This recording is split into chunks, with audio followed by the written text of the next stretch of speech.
Hello, and welcome to my presentation on augmented intelligence. Streamlining planning and personalizing learning using AI in the classroom.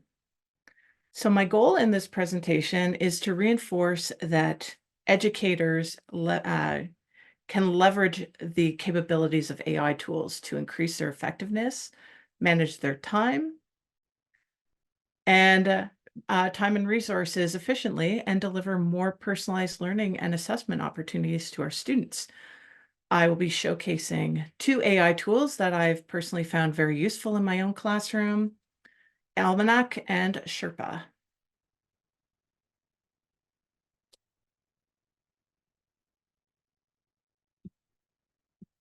So my name's Carla de Schneider, and I'm an Ontario certified teacher, and I'm currently working in Northern Ontario, Canada.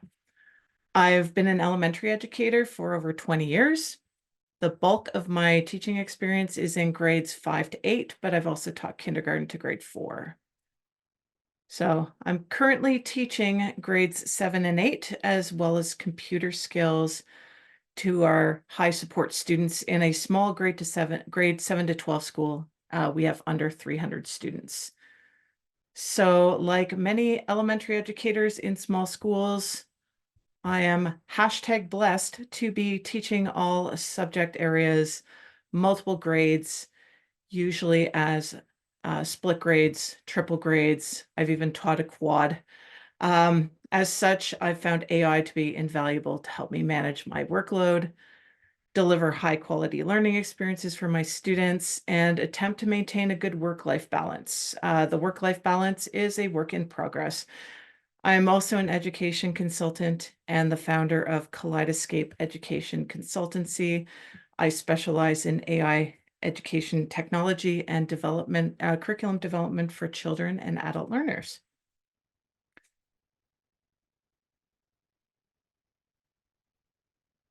So a bit about me. I've been using tech in my teaching since I stepped into my first classroom over 20 years ago. I was fortunate enough to have personal computers in my household since the early 1980s, and then the internet in the early 1990s, so I have a deep appreciation for the transformative power of technology. I've highlighted here a few of the technology-related accomplishments from my career. One of my proudest accomplishments is having run coding clubs every year of my career. Some of the photos here of my coding club activities, including an hour of code celebration and some centers that my students created and ran to introduce robotics and coding to primary students and their teachers. And I also have a picture there of my very first computer. It was a VIC-20. I still have it. It's still in working order. It's currently hooked up to a 1976 television. I was in computer programming and web design before I switched to teaching. And the VIC-20 was actually the first computer that I learned to code on when I was a kid. All that to say is that I've been using and thinking about tech's role in education for many years now. There have been many advancements in the time I've been teaching, but I don't feel as though there's many as transformative as generative AI. I also feel that as educators, being experts in learning, we are vital contributors in AI's path forward, not just in education, but in broader applications as well. I foresee that educators will be crucial in AI's continued development, not only as users, but as trainers and shapers. So what is AI's current role in education? Uh, that depends on who you talk to. For me, AI is my sidekick. It helps me do my job better. I teach my students to also see it as a helper and not a replacer. I feel that AI in the classroom augments educator intelligence. It definitely doesn't replace it. So this presentation is mainly about teacher-facing AI, about using AI tools to save you time on paperwork while helping you craft richer learning experiences for your students.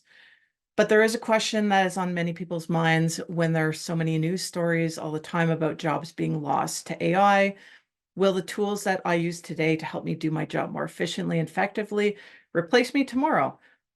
Although teaching is very likely to change substantially with the constant improvement and accessibility of current AI tools, humans are still needed in the loop.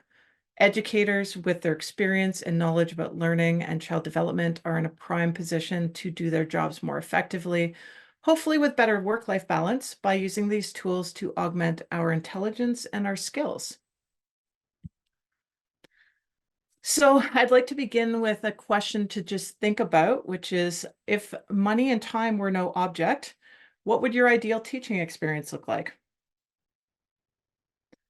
Well, when I think about mine, I think of infinite time and I think of infinite resources. So my ideal teaching experience would have infinite time to spend time with my students, talk to them, learn about their interests, build those relationships, conference with them as they learn.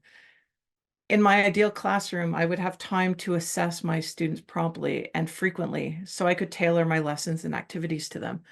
I'd like to have the time to keep up with my mountain of marking. I'd love to have time to build relationships with every family in my class. The reality of teaching dozens of students every year is that despite my best attempts, I do not get to know each student and their family the way that I feel would be most beneficial to all involved. I'd also love time to be able to do every part of my job at peak performance without sacrificing my own work-life balance. Despite having 2 decades in the classroom, the balancing act of work and home is very difficult in this profession. So, and my ideal teaching experience would also have infinite resources. My students would learn with materials that were up to date, aligned with their curriculum, engaging, relevant to real life today, and personalized to their level. Resources would be diverse and they would be accessible to all of my learners. However, the reality is probably very different depending on your school situation.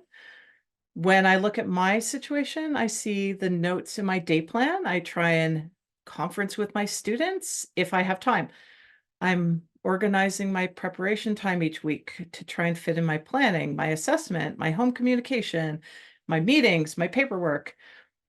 Usually I watch my carefully laid plans fall apart by Tuesday when a crisis arises and something needs to be put on the back burner. And more often I bring work home with me because that crisis arose and now I need to mark those papers and plan tomorrow's lessons tonight after spending an extra 2 hours after school, trying to catch up from last week.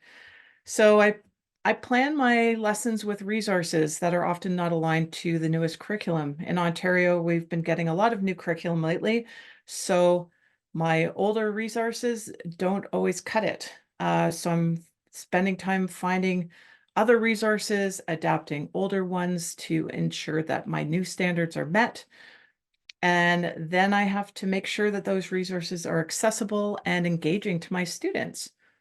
The reality of many classrooms is there's not enough time or resources to allow educators to provide the learning experiences that they wish they could. So, although we use the phrase artificial intelligence, we actually have yet to reach true artificial intelligence, which is generally when a system mimics the human mind and makes its own decisions without human intervention. Rather, we're working with augmented intelligence, humans working with machine learning systems to improve our ability to complete tasks and make decisions. If you've spent significant time using these tools, you will realize that in the classroom, they really excel when paired with educator expertise, creativity, and professionalism. I like to think of the many AI tools I use daily as my assistants. They help me do my job better, but they require my direction. They can help my students with my guidance. They can help me understand more about my students and their learning with my insight and my experience. So I hope at the end of this presentation, you will learn more about some AI tools that can help augment your own practice as well. So with full transparency, I have been a consultant for Almanack. At the end of this presentation, I can provide you with a discount to get a pro membership to Almanack. However, my recommendation of Almanack is based purely on my own positive experiences and how I've used their platform. I'm not receiving any financial benefits, commissions, profits, anything from the use of the coupon code or from recommending their services. So I found that although lesson planning has been a key feature of many teacher-facing AI tools, in reality, teacher creativity, your knowledge of your students, and your expertise shows AI lesson planning to be a subpar replacement for the real thing. I found that to generate lessons that are up to my standards, I have to spend more time adapting the AI-generated lesson to my needs than I would if I just created the whole lesson myself. So instead, I'm going to show you how you can use an AI tool like Almanack to make long range and unit planning more efficient and to help you generate resources and activities quickly to supplement the lessons that you're already planning. And this is about adding efficiency to your planning process to leave time for the human parts of our jobs. If you already have an Almanack account or you wish to create one, feel free to sign in, take a look, try out the tools on your own. Their planning tools and many of their resource generating tools are free. And with a free account, you can access limited generations using their pro tools. So even though some tools say pro on them, even with a free account, you can try them out.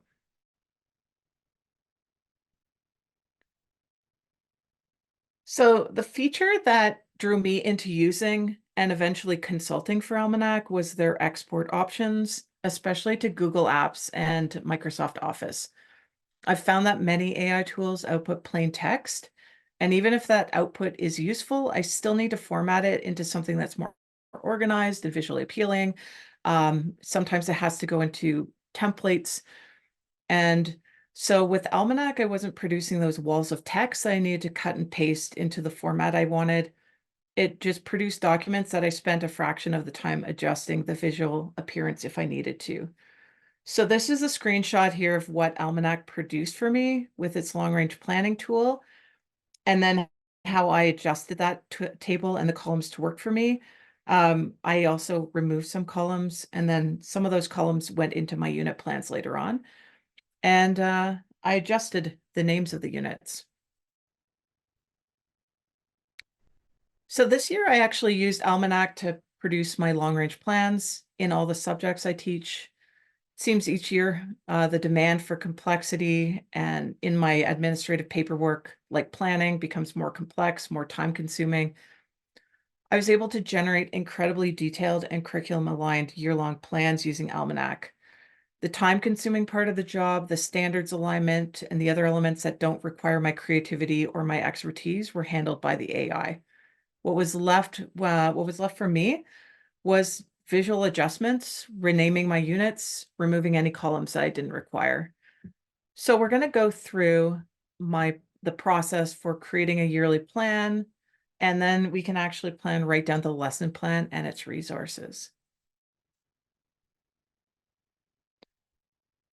So a real time saver for me was having access to my province's curriculum. As you can see, Almanac has many curriculum standards embedded in their planning tools. You can also choose to move forward without aligning to a curriculum. And the yearly planner allows you to specify a schedule for your course. This helps the AI generate units that will cover your chosen curriculum within the time frame. Personally, I put in the start date and the end date, and then I remove and adjust the timeframes manually afterward.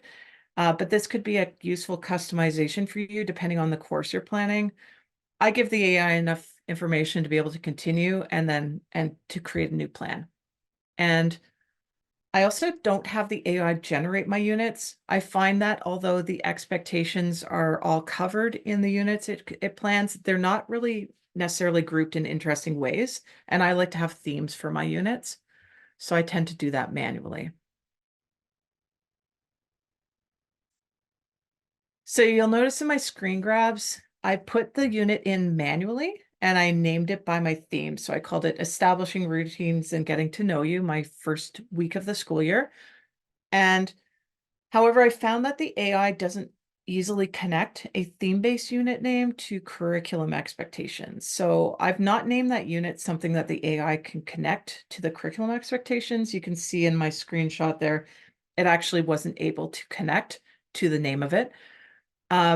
Another thing is that it does not, if you're teaching a split grade, you cannot currently input different grade expectations if you're planning for a split grade class.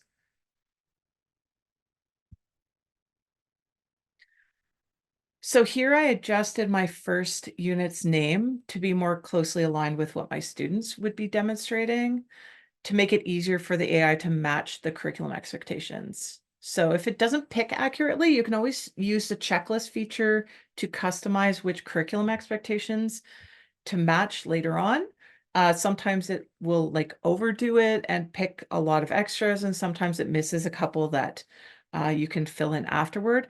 And on the export, it lists the curriculum codes, which can really save you time, especially if you're planning for split grade classes or you're planning for all your classes. It can save time just putting the codes in.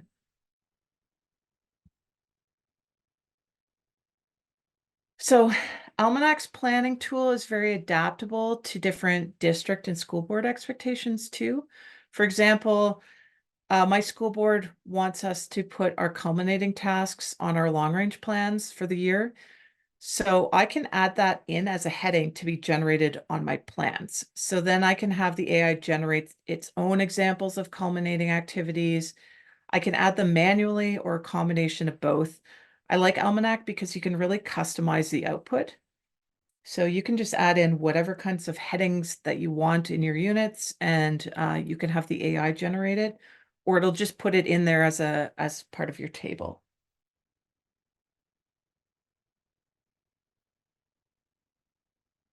So something that speeds up the planning process when you're doing yearly planning with Almanac is that you can actually set up your first unit the way that you'd like it with your custom headings and like what order you want it to show up in. And then every unit that you have it generate after that, it will put in the same headings. And there's also a button within Almanac where it'll just fill in any empty headings. It'll fill them up with AI generated data to go in each of those. And you can customize all those later. You can customize them right on the site or wait till you customize it in the document.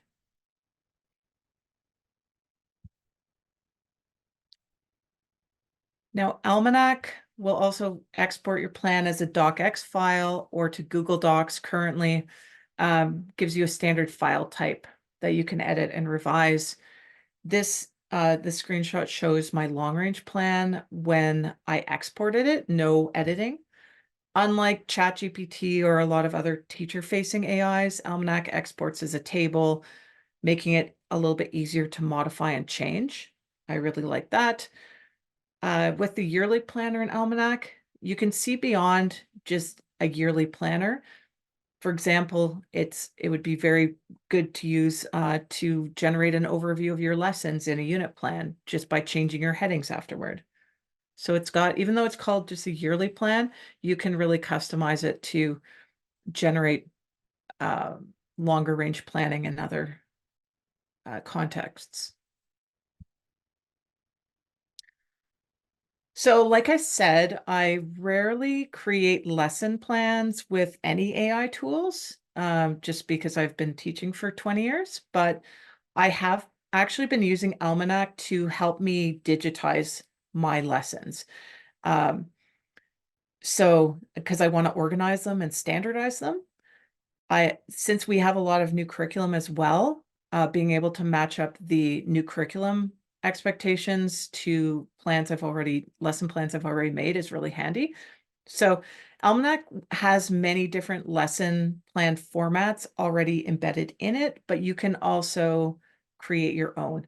For example, in Ontario, we tend to do the 3-part lesson with a minds on, an action, and a consolidation. So I can customize my lesson plans so that it has those 3 parts. And like I mentioned, you can manually edit and tweak all the output in there afterward. And the lesson planner is very straightforward. It lets you add new sections or headers to your plans. You can edit them right on the site. You can generate them with AI. And then right in the lesson planner, there's the option to create resources to go with that lesson. So one thing I'd like to note is that Almanack does not share its user data, and that includes uploaded and created resources. They don't use it to train ChatGPT, and they don't use it to train their own models. That's something that's important to me because, I don't want my resources being used without my permission, or I'm using copyrighted material. So they do not use it to train. So I found that even if I don't fully plan a lesson in Almanac, I can create a lesson that has the learning outcomes and a general description of my lesson. So the bare bones about a lesson or an activity I'm doing, and I can easily create activities and resources to go with that lesson. So free accounts do permit limited generations on the Pro tools and unlimited on the free tools. Because Almanac's planning tools are free to use, you may find a useful repository for your planning documents, as it allows you to upload existing resources to connect to your lessons. So you can see there all the different, currently the different resources that you can create with Almanac. I really like the Jeopardy game is nice. I really like the slideshows. Uh, I use the quizzes and tests almost like regularly. So, like most educators working in today's public classrooms, my students are at many different levels with many different needs. Just because I'm teaching grades 7 and 8 does not mean all of my students are at that level. In my own classes, nearly half of my students are identified with a learning disability or another exceptionality. Every lesson or resource that I prepare has to be accessible for all of my students, regardless of their particular needs. So with Almanac, I can quickly adapt my resources or create new ones for my lessons and my classroom activities. And it allows me to quickly and create resources that I can adapt for my special education students or just to increase student engagement. I can, if the class is really, my class is really into Fortnite again, so I can adjust things to have a Fortnite theme. And when something else becomes popular, I can adjust it again. So one of the features I loved right away from Almanac was its integration with other tools that I use every day in my class. These are their current integrations. They continue to add more. So if there's one that you'd like, reach out to them and see, you can see it listed in the future. So my absolute favorite feature of Almanac is the ability to create assessments and export them to Google Forms. So I frequently create Google Forms for quick assessments and exit tickets, but they can be very time consuming to create. And with my diverse learners, I rarely get to use the same one like 2 years in a row. Although Almanac will not export an assessment with its answers to Google Forms. So you can see there, you can export with answers to, my students love Blooket and Kahoot, but I do have to manually put in the answers in Google Forms. But I find that that's best practice because it really forces you to look over your questions, make sure the answers are accurate, because we always have to be looking over. It's augmenting our intelligence, not replacing it. So we need to make sure that we have our professional judgment at the forefront when we're creating these things. There's lots of different question types you can have Almanac create into those assessments as well.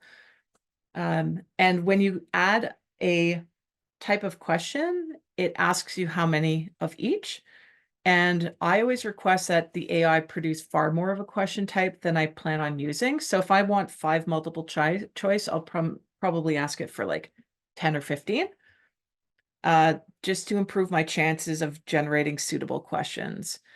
You can also edit the output within Almanac before you export it. And this can help me personalize the assessments for my learners. I can quickly add or remove questions. I can make a different version of it for modified students. And you can see from the screenshots that Almanac will output to several gamified learning platforms. I find that a huge time saver because otherwise I'm having to create it manually, or I'm having to go and find and edit one that suits my purposes. So if you've been using AI tools in your own practice, you'll have noticed how quickly new features are added. Almanack's no exception. These are a few of the updates that will be coming soon. They had hoped to have them in by the end of February, but they should be coming in the next couple of weeks. I'm especially excited to see what's coming for differentiation. So they'll be adding some timelines and Venn diagrams, math equations. I find that Almanack is quite strong with the creation of slideshows. I encourage you to give Almanack a try. They're very open to feedback. So if there's features you'd like to see added, you can reach out to them and you may see it implemented in the future.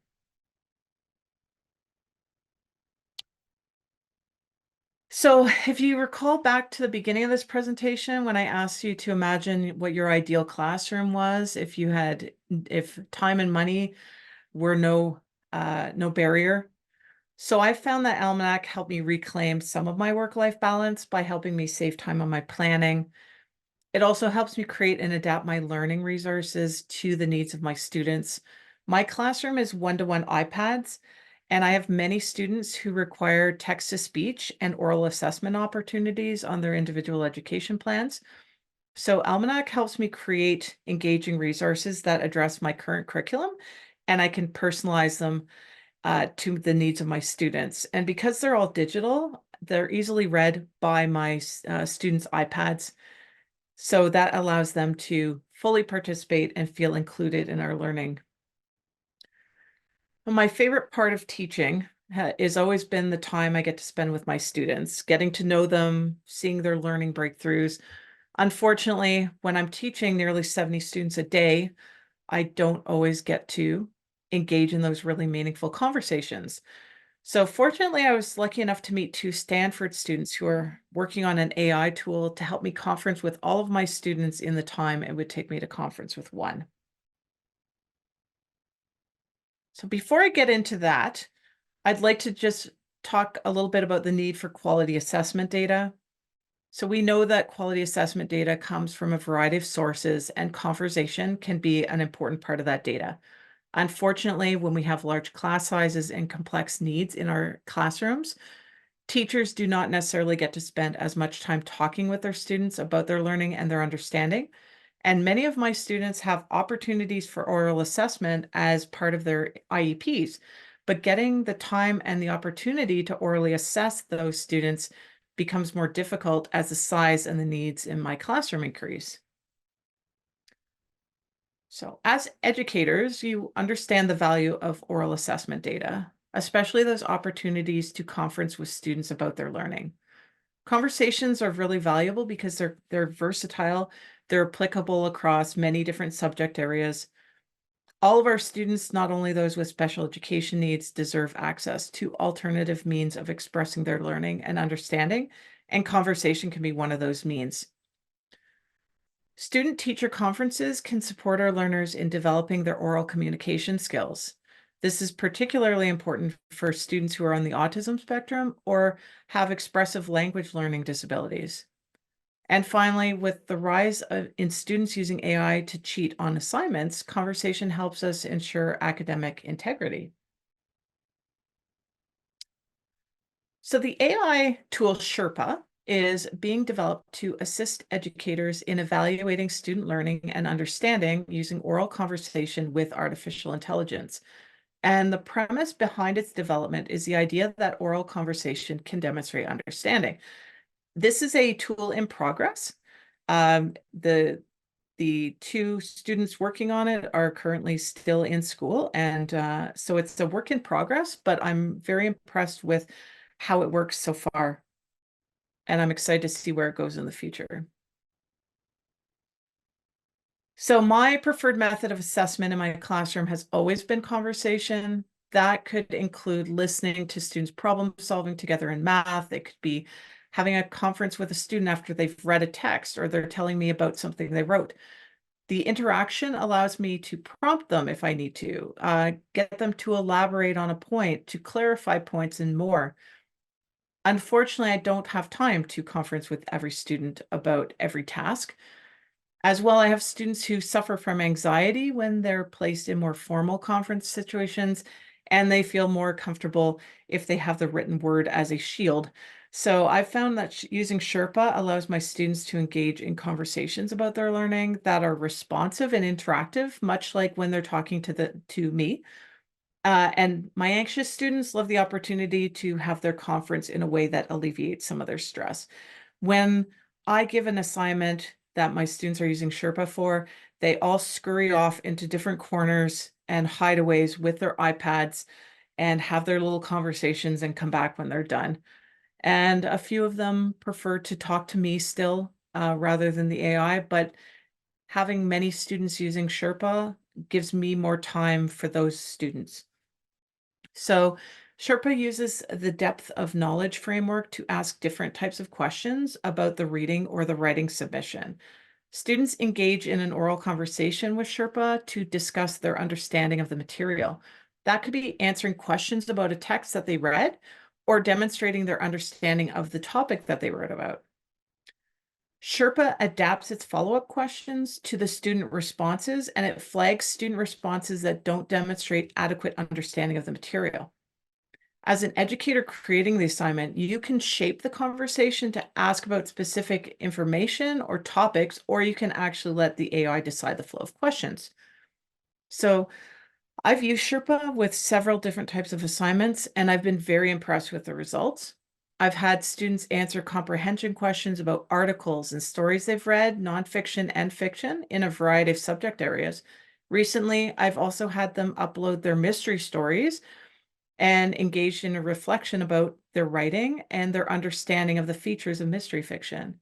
Most of my students enjoy the experience and prefer it to written responses.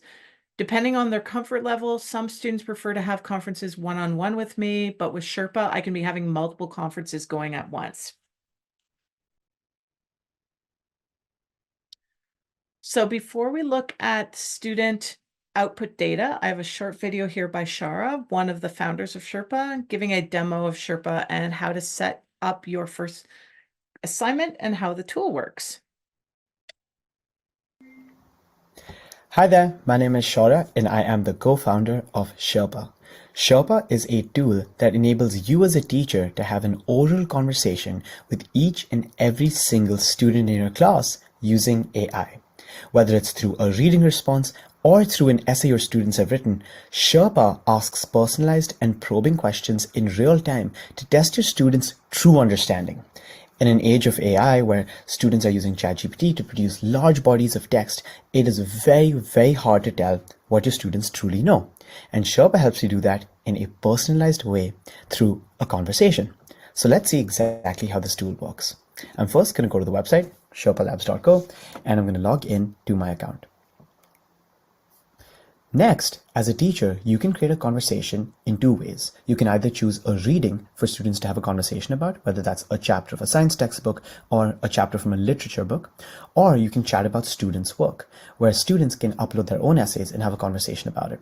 So I'm going to start with the reading response, and I'm going to pick Agatha Christie, The Murder on the Orient Express, to speak about. And so this is what it's like as a teacher to set up the conversation for your entire class. I'm going to upload the book. Select pages of the reading that I would like my students to talk about. So let's say if it's the first chapter, we can pick the first 25 pages.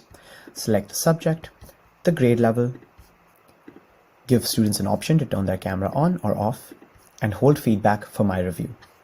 Lastly, before I start the conversation, I can design it.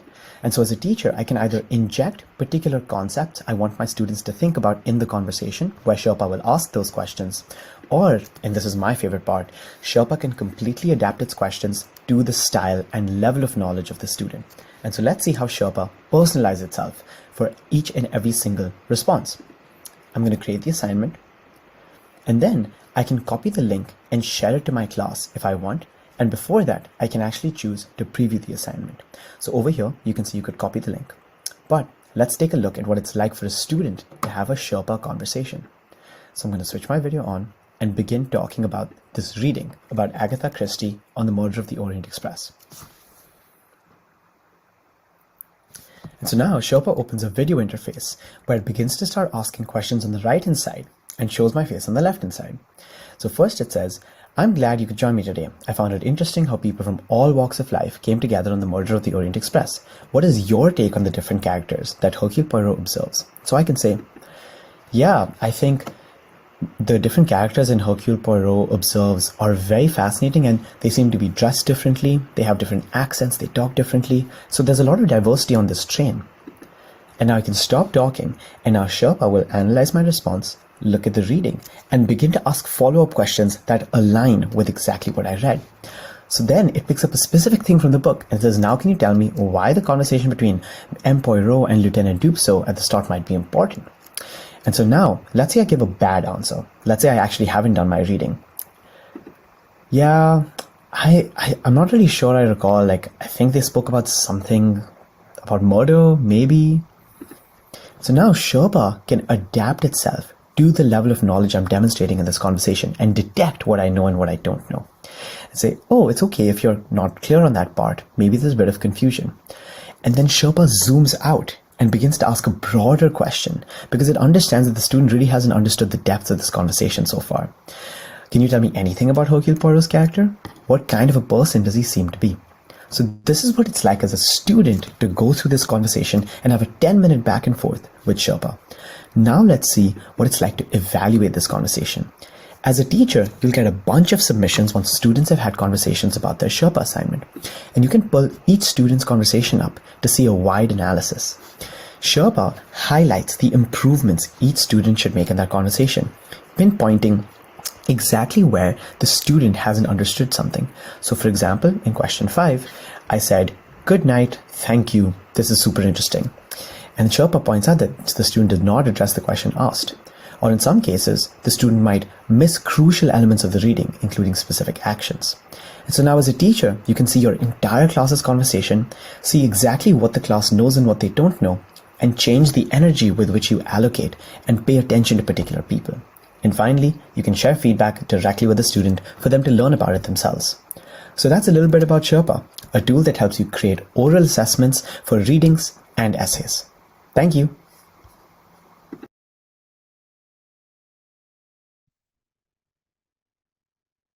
So that was a little demo of how Sherpa can be used as to have a conversation with students about something that they've read. Now, currently, Sherpa does a roughly six question, 10-minute conversation. The first and last questions tend to be warm up and concluding thoughts, with the middle questions attempting to elicit student understanding. So here I've pulled one of my students' responses to an article we read in geography about settlement density and its impact on the environment. So you can see here that Sherpa has identified 2 warnings about the student's understanding of the text and identified which questions were a concern and what they were missing. And you can edit the feedback before sending it back to the student if you wish to adapt the language or otherwise change the feedback. I find that Sherpa's feedback can be quite teacher-facing, so I recommend editing it to suit your students before releasing it.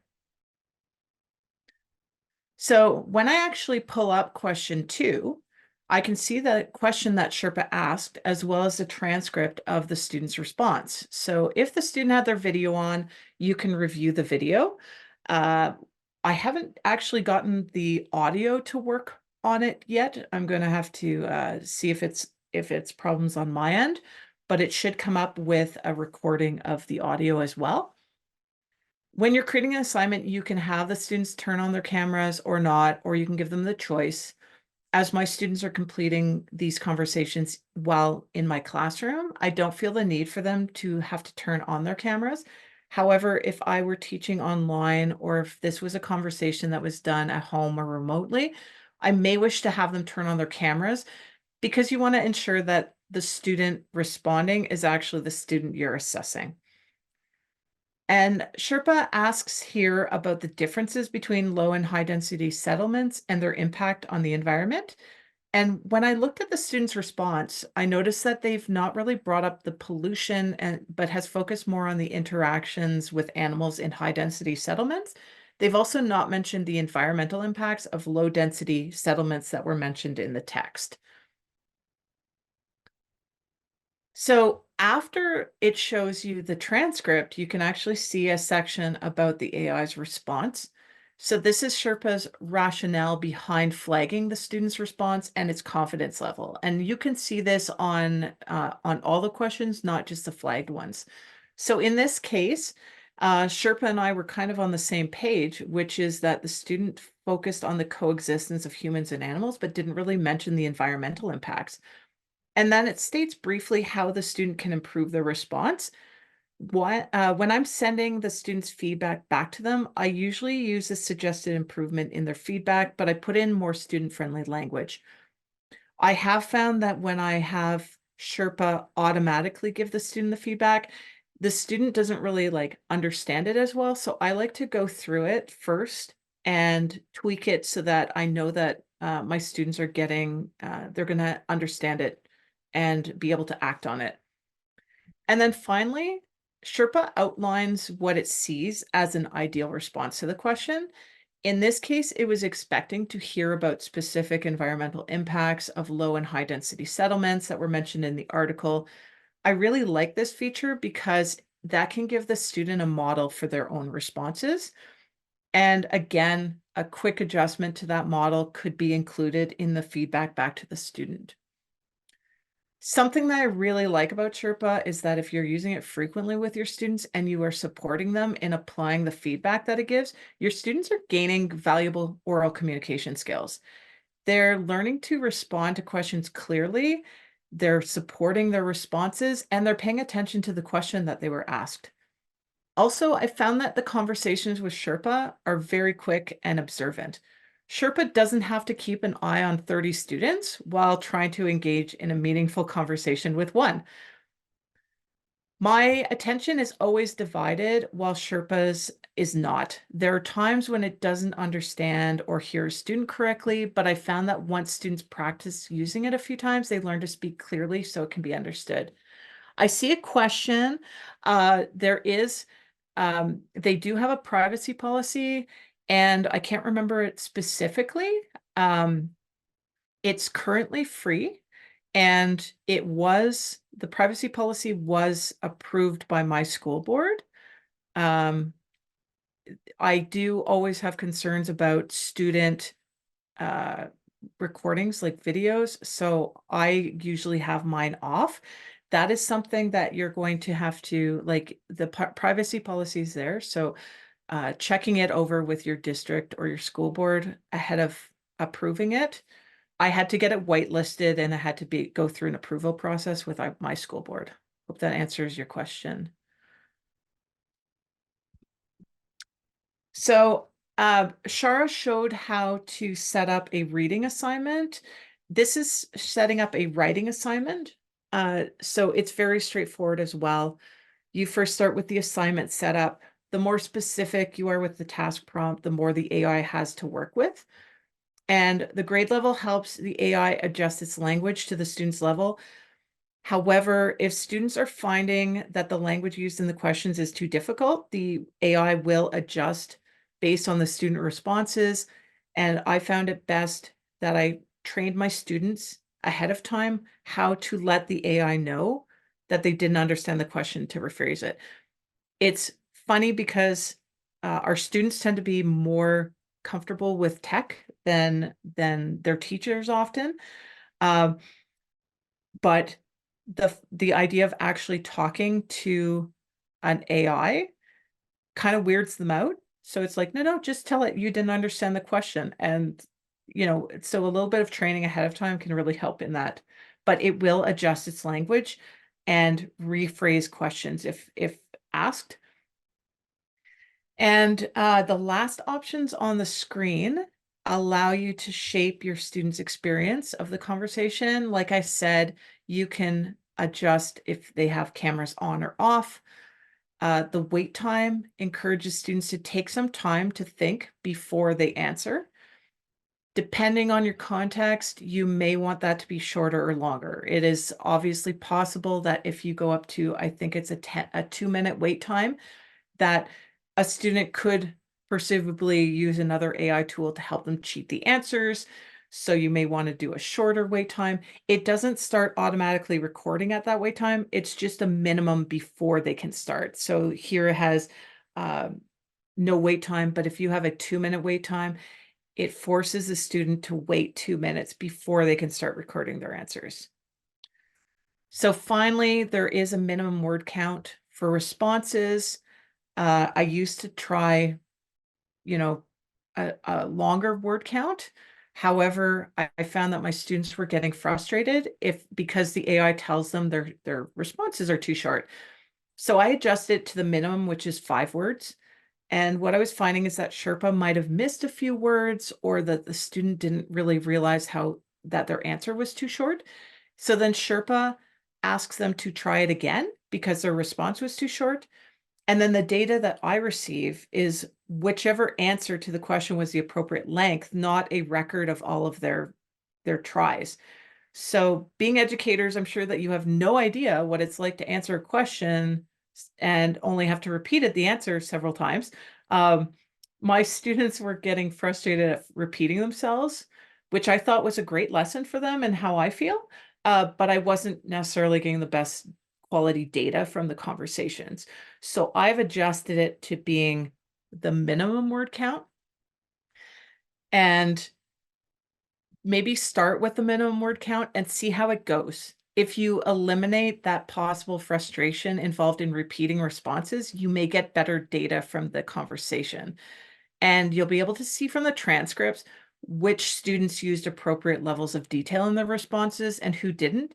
And that's some data that you can use to move forward. Finally, you can decide how to shape the conversation. Sherpa asks roughly 6 questions. I found that if I tune the conversation with 3 concepts, the conversation doesn't flow as naturally as a conversation you may have with one of your students. However, I do tend to put at least one tuning concept in, so I can ensure that I get assessment data on a key idea or understanding that I'm looking for. Just make sure that when you include it, you write it in student-friendly language, because Sherpa will sometimes almost literally take what you wrote in there. It doesn't necessarily rephrase the idea at a suitable level. So regarding academic integrity, so when Sherpa was first being developed, it was one of their main ideas was to check for academic integrity at a university level. So it was to identify if students actually understood what they wrote in academic essays.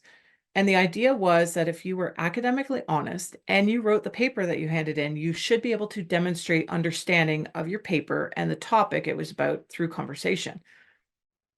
Many teachers are looking for alternatives to written assessments or their traditional written assessments since AI became so accessible and capable for our students to cheat with.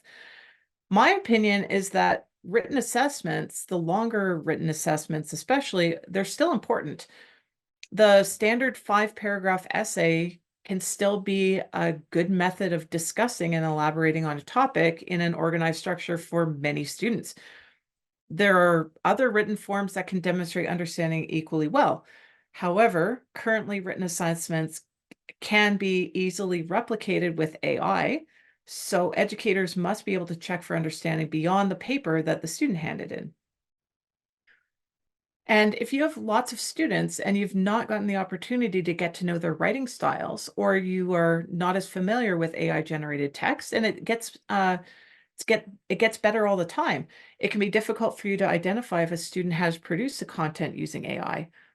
And as with many technologies, there's an arms race regarding its ethical use. As soon as someone figures out a way to undeniably catch AI generated content, there will be a way to trick it.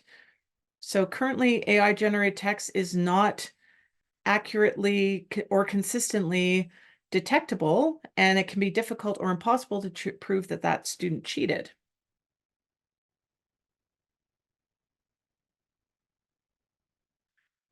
So I'd like you to take a moment and consider this scenario. A student in your class has handed in a perfectly written assignment, leagues above anything else they've submitted so far. You strongly suspect that the student had an AI generate the text, but you can't prove it, and they, of course, deny it. You decide to have a conference with that student about their topic and the choices that they made in writing their assignment. They demonstrate a solid understanding of that topic, and they're able to discuss the choices that they made about how they structured their paper and the examples that they used to support their ideas. You come to the conclusion that the student very obviously used an AI to write the paper, but they understand the topic and they know the paper that they handed in. What would you do? My argument is that this is the one level of technology use that we would like our students to work toward, augmenting their own abilities, but honestly and ethically. We have to consider what understanding we're looking for when we're giving assignments.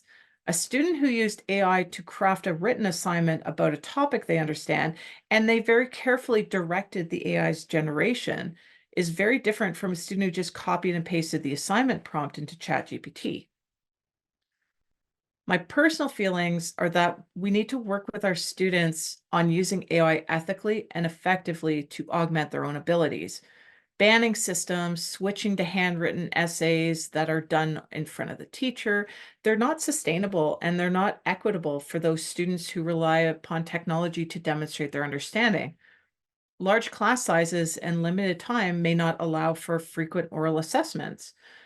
So I believe that Sherpa is a promising tool to help us assess a student's true understanding beyond just the writing on the page. It may lead us to catching academic dishonesty, as it's a conference that is impossible to prepare for because the questions are generated based on the students' responses. It may also lead us to encounter those students who have used AI in such a way that we need to remind ourselves what understanding we're looking for when we're grading an assignment. So the current generation of AI is a very divisive subject. Obviously, if you're here, you are interested in it. There's people who see ChatGPT and other AIs as one step away from Terminator. There are others who see them as future guardians of a utopian society. The truth is that there's people who are losing their jobs to AI, but there's also lots of jobs related to AI. And the only thing that never changes is that everything changes. I believe that educators can lead the way with responsible and effective use of AI to augment our intelligence. In our own hectic jobs, AI can help us take on some of the burden of paperwork and planning with tools like Almanack. Sherpa can help us provide our students with regular opportunities to talk about their learning, not just when we can sneak in a few minutes a day for conferences. We can model and share ethical and effective ways to use AI for our students, and we can provide them with opportunities to use it themselves with our support and our guidance. We can take more time for the human parts of our jobs. Thank you very much. So I'm just going to, if anyone has any questions or comments, I'll do my best to answer them. There's currently no cost for Sherpa. It is like a research project right now. Shara and Joseph are working in, they're currently students with Stanford. They're currently in at Oxford University. MIT is also involved in this. So currently it's a research project, and so it's therefore free. I'm sure they will be going to a cost model at some point, but right now it's free.